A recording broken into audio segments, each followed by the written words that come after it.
We're good to go. Welcome to Storied, a video series of the Presbyterian Church. This series seeks to illuminate the stories and experiences of just some of the people that share in the life and ministry of this congregation. It is the hope of our staff in session that these short videos will help to connect us one to another, as well as encourage and strengthen our fellowship in these strange and challenging days. I am Brittany Taminga, one of the pastors of the Presbyterian Church, here today with Steve Spratt. Steve, thanks for joining me. You're welcome. Let's start with the basics. For viewers who don't know you, tell us a little bit about yourself. Well, I was born here in Fredericksburg in the old hospital, and I grew up. I went to Montfort Academy through the 7th grade, and I was a Catholic. I was an altar boy, so I was pretty holy at that time to be an altar boy, my brother and I. And then I went to James Monroe High School through, that was 8 through 12, where I played tennis. And then when I graduated from James Monroe, I went to Johns Hopkins and got out of there in, let's see, 73 or so, 72 I think. And anyway, then I married my wife Linda and moved back here to Fredericksburg, and I've been in Fredericksburg ever since. And I started working for my dad in the construction business, W.C. Spratt, and then in 1978, and instead of laying water and sewer lines, I decided to do remodeling. So basically, he said we changed mud for sawdust. Which one's messier? It sort of depends on the weather. But yeah, so now. I do remember one of the first jobs when it was in the early 70s. We were working on the Massaponax Creek sewer line, and it was very wet that year. And so because of that, there was a lot of mud, and you get my pants all muddy and all. I remember coming home with all the mud, and I'd have to take off the pants before when we were renting a trailer at the time, and I would have to take off the pants, and when the mud dried off, hit the pants up against a tree to get the mud off before I put them in the washing machine. So I do remember that. That's funny. So you've been here in Fredericksburg for a long time, and you and Linda have a daughter? Yes, we have one daughter. Her name is Jagger, and she, when we moved into town, she was in the 7th grade, and finished. We were living in Spotsylvania, and so she finished up the year in Spotsylvania. But then she went to the 8th grade through 12 at James Monroe, and we lived over on Virginia Avenue, which we still do. And she just walked to school from there. It was actually quicker to walk than to drive on the one-way streets to get around there. Yeah. And then she went for a year to Virginia Tech after she got out of James Monroe. And then she decided to come back to Mary Washington for the last 3 years. And she walked there and slept at home, so we saved on the room and board there, so that was good. And then she's had a variety of different jobs, but she decided a couple of years ago that she wanted to go back and get her degree in social work, which she just did earlier this month at VCU. So she has a degree in social work. Good for her. Currently, we are sitting in the church parlor, a location you chose. Why here? Well, I kind of like the parlor, but it reminded me of an episode that happened back when we joined the church. After Linda and I first got married, we were more of the holiday Christians. We didn't attend regularly.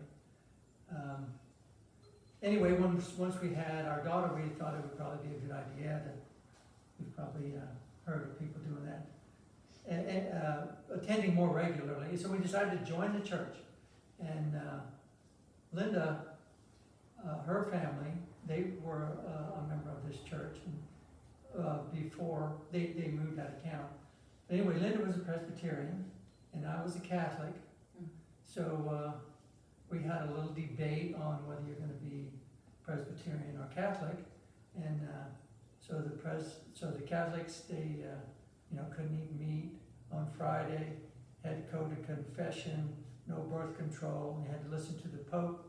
So Linda said she was going to be Presbyterian, and I didn't put up too much resistance on that.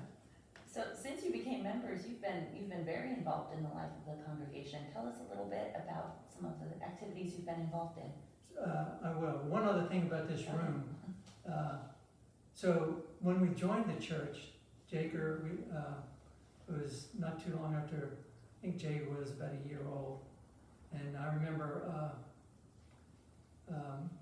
Jim Quackenbush joined. I think there was 3 or 4 of us, and that was it for the year. It didn't like when you came here and lots of people, when Alan came here and all the extra people came. It was just, anyway, so we had the reception in this room right here, and instead of shaking hands out there, we had a line here of the new members, and the congregation would come through and you'd shake their hands. Well, I decided I would hold Jagger in my arm and shake hands with him, because it's something to talk about. That would be good. Well, Jagger looked over at that table over there, and it had some cookies on it. So she spied those cookies, and she started wiggling and wanted to get down, and she walked over there. She could just barely walk. So she goes over there, she's reaching up, like this, trying to find the cookies, and she got a cookie, and she popped it in her mouth, and she came back and picked her up. She decided she didn't like that cookie. She spit the cookie out in her hand, and she put it in my hand. So now I've got a half-eaten cookie in one hand, the baby in the other, and here comes the next congregation. She says, "Well, Mr. Sprout, we're so glad that you joined the church. I hope you enjoy your time here." And she went on. I looked down at my hand, and that cookie was gone. Wow. Wow. Do you remember who that person was that shook your hand? Ellen Jules Nielsen, I think. Wow. She left the church shortly after that. Oh, no, I'm I not hope sure it if that wasn't because of you. had any bearing on it, but anyway, that's one of my memories of this room. The other one is that sideboard in there, I think my grandmother donated that to the church. Wow. So we have a fair amount of history in the church.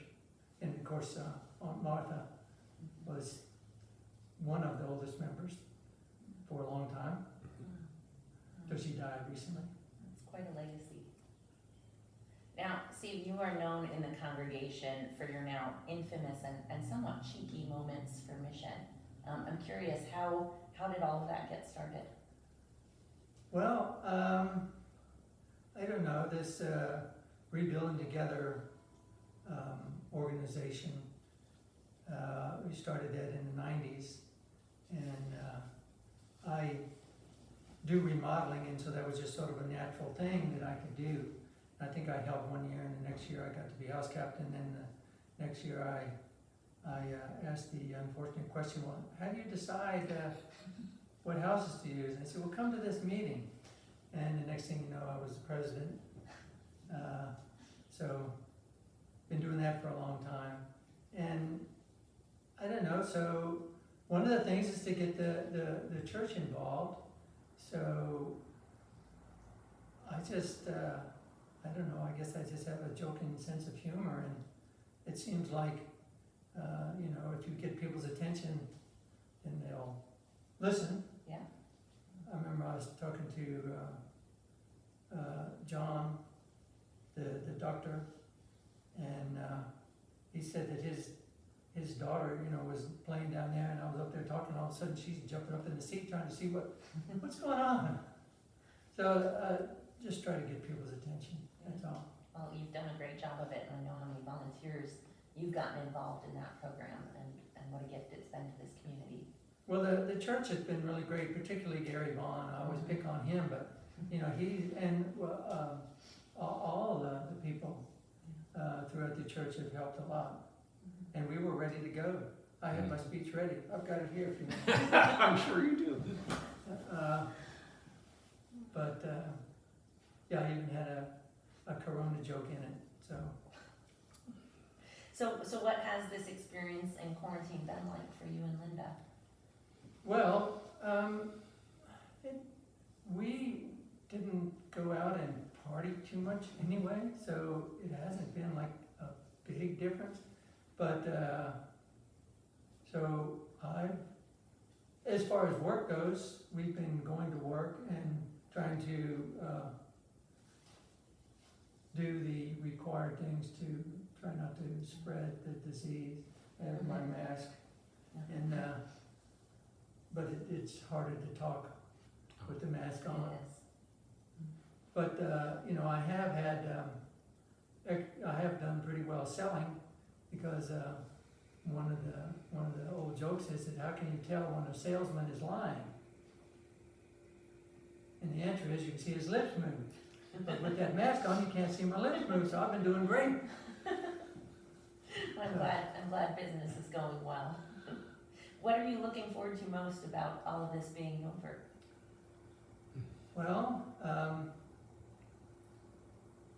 one of the things that we discussed a little bit earlier, you know, I've been going to Giant for the last 2 months and there's no toilet paper. Mm-hmm. So if there was toilet paper now, that would be a big plus.